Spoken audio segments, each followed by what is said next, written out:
All right, so we make the 1/2 inch border all the way around. Use your square to draw your straight lines. I'm going to use the edge of my desk to draw this.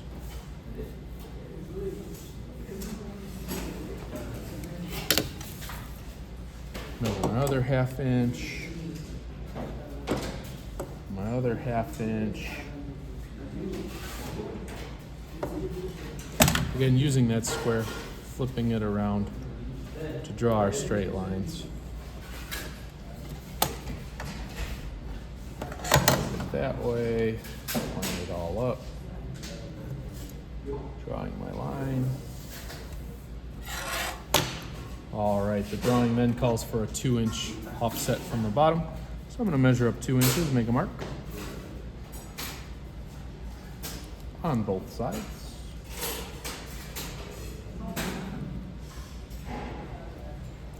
Now this is where my 45 degree comes in, so I'm gonna use the 45 degree to cut through the corners just like this, lining it up with my corners that are already there, drawing my lines,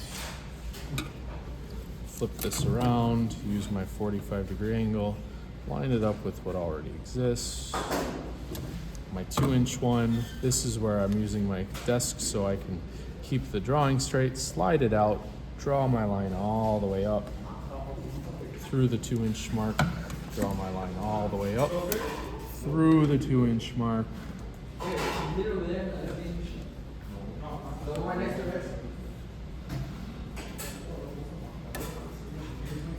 Measure my 1/4 inch offset and do the same thing. It shows that it's 1/4 from each side. You can use that 45 degree square, line it up, draw my marks. Line it up, draw my marks. And the last thing to do is measure your 1/4 inch down, drawing that line across. And you'll have your whole offset there. Go to the top tab, take those middle lines, draw them up where they meet, and there is your part fully drawn. We're gonna cut away here, here, here, here, here, and there. That's how you draw your part.